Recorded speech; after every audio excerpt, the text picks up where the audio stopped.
चलिए M2 वाली books में कहाँ तक हो गया था, सेकंड वाले सब्जेक्ट में आई थिंक मैंने आपको करा दिया था कि what is the web designing and what is the internet, है ना।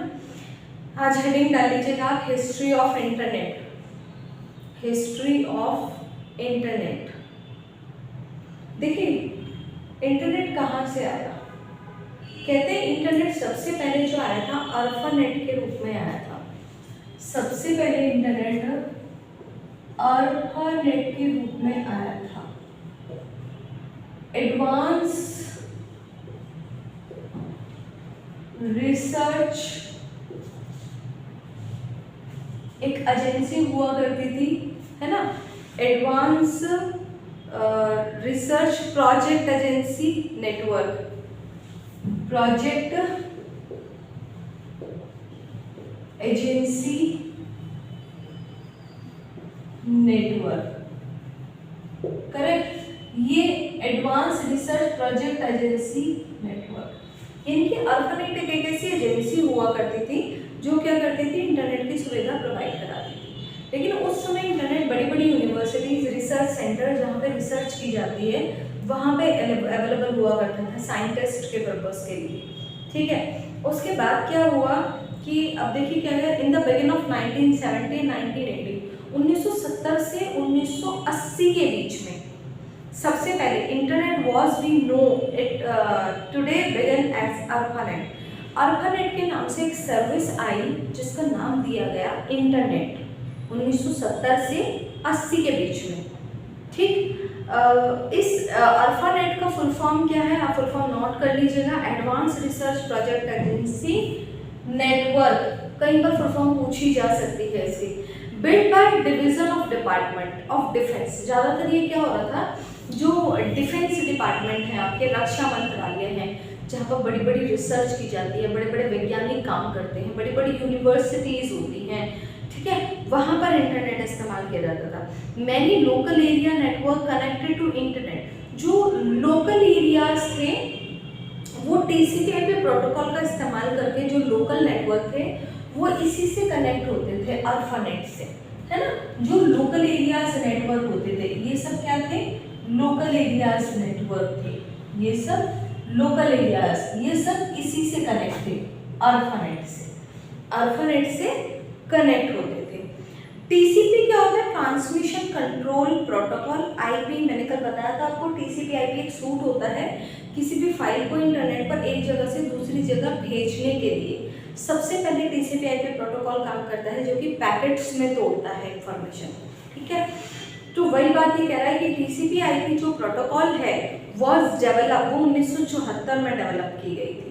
TCP/IP प्रोटोकॉल आपकी 1974 में आई थी, यानी कि उसके बाद ही ट्रांजेक्शन का काम शुरू हुआ होगा। पहले इंटरनेट एक सर्विस के रूप में, ARPANET के रूप में इस्तेमाल किया जा रहा था।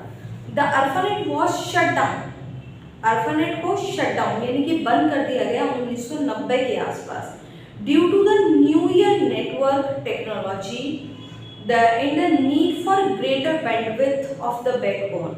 कुछ नए नेट आए जैसे NSF नेट, एक नया नेट आने की वजह से जिसने और ज़्यादा बेहतर फास्ट स्पीड प्रोवाइड की और बहुत यूज़ में अच्छा था, उसकी वजह से ARPANET को शट डाउन कर दिया गया और ARPANET की जगह किसने ले ली, NSF नेट ने ले ली।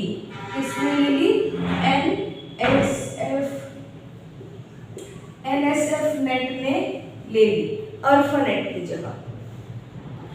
The national science foundation network was developed. National, NSF की full form national science foundation net. NSF net is used to connect supercomputer center in the US many colleges। उसने क्या किया, बड़े बड़े कॉलेजेस को, universities को, इन सबको क्या किया, इनकरेज किया कि आप सब आपस में जुड़े और एक नेटवर्क बनाएं। The number of sites increase, कुछ वेबसाइट्स बनाई गई और 1993 NSF net created the internet. उसने एक नया नेट क्रिएट किया जिसका नाम क्या था, इंटरनेट। क्या हुआ, इंटरनेट। यानी पहले कौन आया, ARPANET, फिर कौन आया, NSF नेट। NSF नेट ने किसको इंट्रोड्यूस किया, इंटरनिक को इंट्रोड्यूस किया। The first publicly available internet service in India was launched state on विदेश संचार निगम लिमिटेड। भारत की सबसे पहली इंटरनेट सर्विस क्या थी? VSNL। क्या थी इसके बाद जो आई? VSNL, विदेश संचार निगम लिमिटेड। क्या थी? विदेश संचार निगम लिमिटेड। कब? 15 अगस्त 1995 को। 15 अगस्त 1995 को। To connect any computer to the internet, किसी भी कंप्यूटर को इंटरनेट से कनेक्ट करने के लिए टेलीफोन लाइंस का इस्तेमाल किया गया। सबसे पहले तो टेलीफोन लाइंस की इस्तेमाल होती थी ना। BSNL भारत संचार निगम लिमिटेड क्या है? पहले लोग ऐसे तो करते थे, BSNL का कनेक्शन लेते थे, फोन लाइन से लीज लाइन जाती थी और वो इंटरनेट की सर्विस प्रोवाइड कराती थी। जो इंटरनेट की सर्विस प्रोवाइड कराते हैं उनको क्या कहते हैं? ISPs कहते हैं। क्या कहते हैं? ISPs, internet service provider. जो शॉर्ट फुल फॉर्म्स आती रहती है उनको आप लिखते रहिए। अल्फाबेट की फुल फॉर्म लिख लीजिए, NSF की लिख लीजिए, ठीक है। VSNL विदेश संचार निगम लिमिटेड, BSNL भारत संचार निगम लिमिटेड, और TCP/IP protocol, transmission control protocol, IP internet protocol. ISP के लिख लीजिए, internet service provider. Internet service provider is the company that provide the individuals. अब देखिए 1995 के बाद जब ISPs आ जाती हैं तब इंडिविजुअल के लिए, यानी कि पर्टिकुलर किसी एक आदमी के लिए इंटरनेट की सर्विस मुहैया हुई। And other companies access to the internet, other related service such as website building, virtual hosting, ये सब प्रोवाइड हुई। क्योंकि जब वेबसाइट आई तो होस्टिंग भी आई होगी, क्योंकि वेबसाइट को बिना होस्टिंग चलाया जा सकता है? नहीं चलाया जा सकता। तो बेसिकली चीज ये है कि इंटरनेट कब से आना शुरू हुआ? 1970 के बाद। 1970 से 80 के बीच में अल्फानेट रहता है और 90s में आके शटर डाउन हो जाता है किसका? अल्फानेट का। आ जाता है आपका NSF नेट। उसके बाद उसको रिप्लेस कर देता है कौन? इंटरनेट 90s में। और उसके बाद 95 में कौन आ जाता है? 15 अगस्त 1995 में आपका VSNL आ जाता है। और बाकायदा बल्कि सबका पर्पस क्या होता है? उद्देश्य सबका क्या होता है? इंटरनेट की सर्विस प्रोवाइड करना होता है। जब अल्फानेट के रूप में आया था तो रिसर्च एजेंसियों को, इनको बड़े बड़े ग्रुप्स को, इन्हीं को इंटरनेट सर्विस प्रोवाइड की। जब NSF नेट आया तो ये कॉलेजेस तक पहुंचा, बड़ी बड़ी यूनिवर्सिटीज तक पहुंचा। उसके बाद ये इंटरनेट के रूप में आया, जब BSNL के रूप में आया तब ये इंडिविजुअल के लिए भी अवेलेबल हुआ। ठीक है, चलिए आगे देखिए heading features of internet. Internet के फीचर्स क्या हैं? फीचर्स मैंने आपको बताया था, किसी भी चीज़ की अगर हम फीचर्स की बात करते हैं तो हम उसकी कैरेक्टरिस्टिक्स, उसके बेनिफिट्स की बात कर रहे हैं। ठीक है, देखिए mail anywhere in the world, आप पूरी दुनिया में कहीं भी हो, किसी को दूसरे को मेल, चलिए किताबी बात छोड़िए, अगर मैं कहूँ कि what is the features of internet, सबसे पहला feature it remove the distance of duration. इसने डिस्टेंस और ड्यूरेशन को बिल्कुल खत्म कर दिया। कोई भी आदमी अब कहीं भी बैठा हुआ हो, कोई भी आदमी अब कहीं कितनी दूर बैठा हुआ हो, कई 100 किलोमीटर दूर बैठा हुआ, डजंट मैटर, अगर आपको किसी से बात करनी है तो आप कर सकते हैं। फेस टू फेस आप कॉन्फ्रेंसिंग करना चाहें, वीडियो कॉन्फ्रेंसिंग कर सकते हैं। जिनको वीडियो कॉन्फ्रेंसिंग करनी नहीं आती है वो व्हाट्सएप से वीडियो कॉल करते हैं।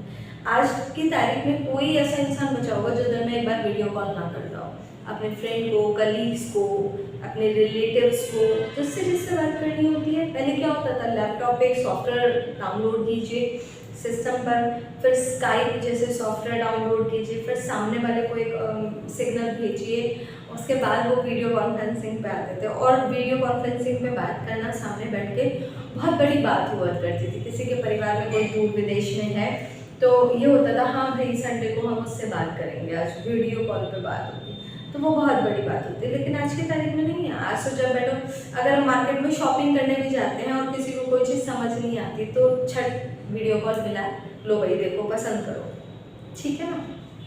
तो ये चीज़ हो गई है। आप कहीं किसी मीटिंग में हैं, आपको किसी डॉक्यूमेंट की ज़रूरत है, आप डॉक्यूमेंट मिस हो गया तो आप झट से इंटरनेट के ज़रिए अपनी फाइल ट्रांसफ़र करवा सकते हैं, उसका प्रिंट भी निकाल सकते हैं और अपनी मीटिंग में जा सकते हैं। Find the information about any recognise paper, किसी भी प्रोडक्ट के बारे में, किसी इंस्टीट्यूट के बारे में, किसी कंपनी के बारे में, किसी किताब के बारे में, किसी कपड़े के बारे में, किसी ब्रांड के बारे में, अगर आपको किसी भी चीज़ के बारे में, अगर मैं अपने घर से शुरुआत करूँ और इस कमरे के अंदर जो जो चीज़ें लगे हुए हैं, व्हाइट बोर्ड के बारे में, मार्कर के बारे में, टेबल के बारे में, डाइस के बारे में, इस मार्कर के बारे में, इस बुक के बारे में, किसी भी चीज़ के बारे में आपको इन्फॉर्मेशन चाहिए तो इंटरनेट पे आपको सारी इन्फॉर्मेशन मिल जाती है, जो सबसे बड़ा प्लस पॉइंट है। Call anywhere in the world, पहले क्या होता था, ISG कॉल लगती थी, कोई किसी के रिलेटिव को कॉल करता था तो क्या होता था